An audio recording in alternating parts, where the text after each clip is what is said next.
എന്താ നിനക്കൊന്നും അറിയില്ലേ?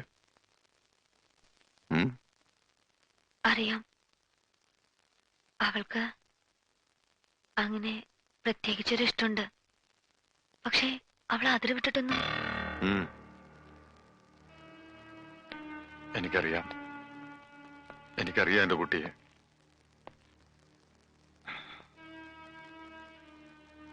അവൻ ഗംഗാധരന്റെ ആരാന്നാ പറഞ്ഞത്? അത് അനന്തരവൻ.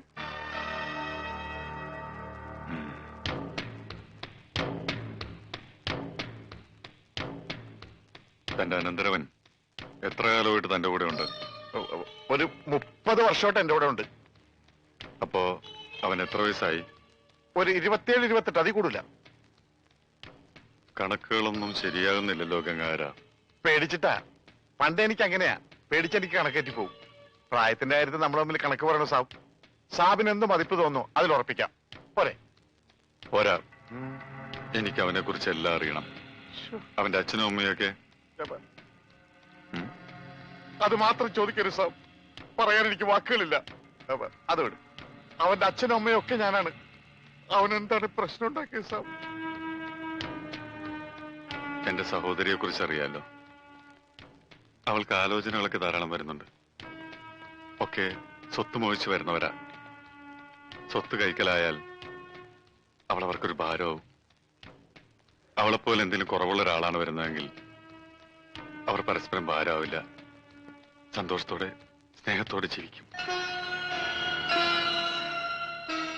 ഇപ്പോ താനൊന്ന് മനസ്സ് വെച്ച സംഗതി കൊള്ളാം. പക്ഷെ ഇതേ കുറവുള്ള ഒരാൾ കണ്ടുപിടിക്കാന്ന് പറഞ്ഞാ എനിക്കാണെങ്കിൽ പഞ്ചാബിൽ യാതൊരു കണക്ഷനും ഇല്ല. ആകപ്പാടെ പരിചയമുള്ള സാബ. സാബിന്റെ പരിചയത്തിൽ ആരെങ്കിലും ഉണ്ടോ? ഉണ്ട്. പഞ്ചാബിലല്ല, ഇവിടെ. തന്റെ അനന്തരവൻ. അവനെ ഞങ്ങൾക്ക് തന്നൂടെ? ഞാൻ ജനിച്ചു വളർന്ന മണ്ണിതാ. പഞ്ചാബി എന്നോ മലയാളി എന്നോ ഞാൻ വേർതിരിച്ച് കണ്ടിട്ടില്ല. സാബ് പറയുന്നത് ഈ കല്യാണം? അതെ, ആലോചിച്ചിട്ട് പറഞ്ഞാൽ മതി. എന്നോട് ചോദിക്കാണ്ട് എന്റെ കല്യാണം നടത്താൻ അയാൾ ആരാ? നിന്റെ അമ്മാവൻ. അമ്മാവൻ മണ്ണാങ്കട്ട.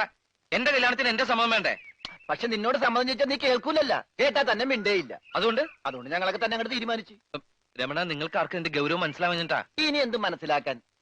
മിണ്ടാതിരുന്ന ഓട്ടോമാറ്റിക് ആയിട്ട് നിന്റെ കല്യാണം നടക്കും. മിണ്ടാ ഓട്ടോമാറ്റിക് ആയിട്ട് നിന്റെ മരണവും നടക്കും. ഇതിൽ ഏത് ഓട്ടോമാറ്റിക് വേണം നീ തീരുമാനിക്കും.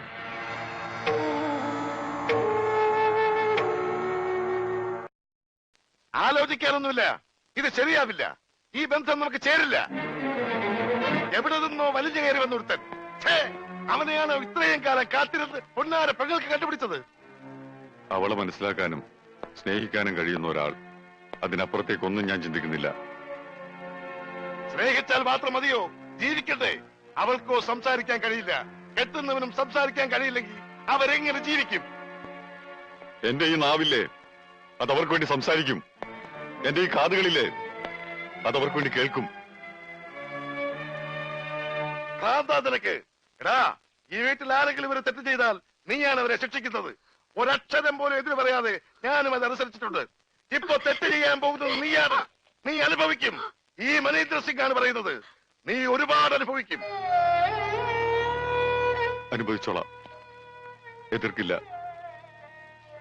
ഈ സ്വത്ത് മുഴുവൻ ചാച്ചാജിയുടേതാണ്. ഒക്കെ തിരിച്ചേൽപ്പിക്കാം. ഇവിടെ നിന്ന് ഇറങ്ങിത്തരാം. ഈ പന്തലിൽ വെച്ച് അവളുടെ കല്യാണം നടത്താനുള്ള സാവകാശം മാത്രം കിട്ടിയാൽ മതി എനിക്ക്. നീ എന്താ പറഞ്ഞത്? നീ നോക്കി നടത്തിയതെല്ലാം, നീയായിട്ട് വലുതാക്കിയതെല്ലാം വിട്ടിട്ട് പോവാന്നോ?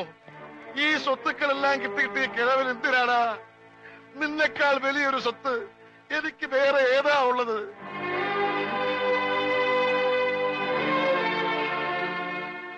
നമുക്ക് ചതുവ് പറ്റിക്കൂടാ. നമ്മുടെ മോക്ക് ചതുവ് പറ്റിക്കൂടാ. അതുകൊണ്ടാ ചാച്ചാജി പറഞ്ഞത്. ഇല്ല ചാച്ചാജി, അവൻ നമ്മളെ ചതിക്കില്ല, എനിക്കുറപ്പാ.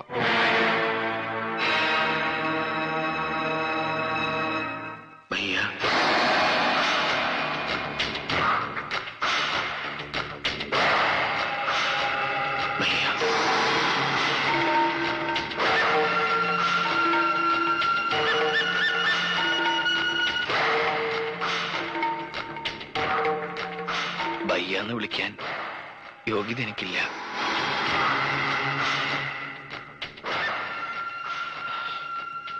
ഇത്രയും നാളും ഞാനൊന്നും കേൾക്കാതിരുന്നതാ, ഒന്നും മിണ്ടാതിരുന്നതാ. എന്റെ ഗതികേടും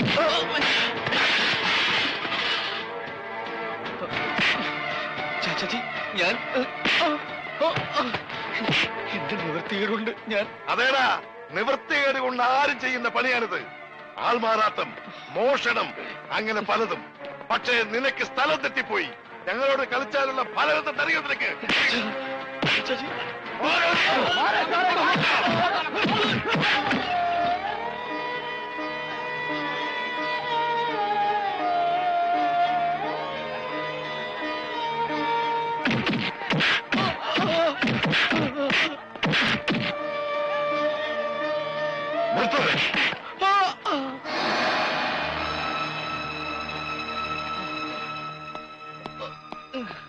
ഇപ്പൊ മനസ്സിലായില്ലേ ഇവന്റെ തലനിറം?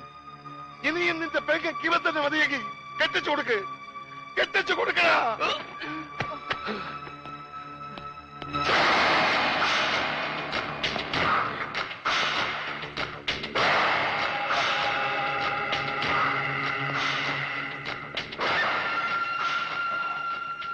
എന്റെ പെങ്ങൾക്ക് നിന്നെയാണ് ഇഷ്ടമെന്ന് പറഞ്ഞപ്പോ നിനക്കെങ്കിലും വയ്യാന്നൊന്ന് വിളിക്കാൻ കഴിഞ്ഞെങ്കിലെന്ന് ഞാൻ ആഗ്രഹിച്ചു, പ്രാർത്ഥിച്ചു. ഇപ്പൊ ഞാൻ ആ വിളി കേട്ടത് ഒരു കൊള്ളന്റെ നാവിന്നാണ്. പറയൂ, എന്തിനു വേണ്ടിയായിരുന്നു ഇതൊക്കെ? വയ്യ, എന്നോട് ക്ഷമിക്കണം. ക്ഷമിക്കാം, എന്നോട് ചെയ്തൊക്കെ ഞാൻ ക്ഷമിക്കാം. പക്ഷെ എന്റെ പെങ്ങളുടെ മനസ്സിലിടം കിട്ടാൻ വേണ്ടി അവളെ നീ വിശ്വസിപ്പിച്ചില്ലേ? സംസാരിക്കില്ല എന്നും കേൾക്കില്ല എന്നും. ആ ചതി ഞാൻ പൊറുക്കില്ല. ഇനി നീ സംസാരിക്കില്ല ഒരിക്കലും.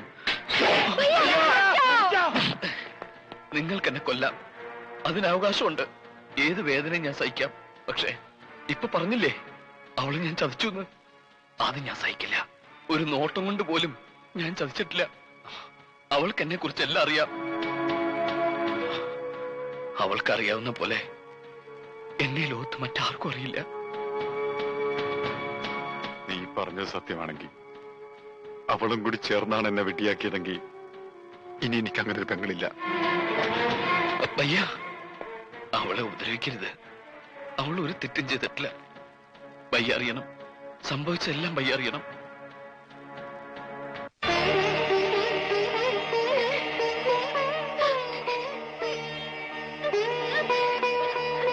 ഏട്ടി,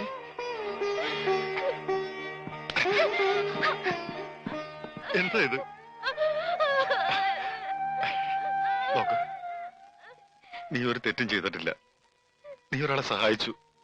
ഈ വീടിന് മുന്നിൽ വന്ന് കരഞ്ഞിട്ടുള്ളവരെയെല്ലാം നമ്മൾ സഹായിച്ചിട്ടുണ്ട്. അതേ നീയും ചെയ്തുള്ളൂ. നിന്റെ ഇഷ്ടം ഏതാണോ അതേ നടക്കൂ. നിന്റെ സന്തോഷത്തൊക്കെ വലുതായിട്ട് ഈ പയ്യക്ക് വേറെ എന്താ ഉള്ളത്?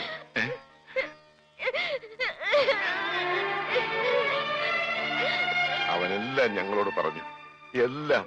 അവൻ നല്ലവനാണ്, സ്നേഹമുള്ളവനാണ്. ഞങ്ങൾക്ക് ബോധ്യമായി.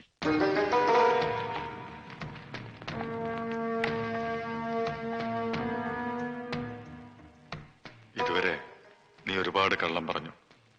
ഒടുവിൽ സത്യവും. അത് സത്യം തന്നെയാണെന്ന് ഞാൻ വിശ്വസിക്കുകയാണ്.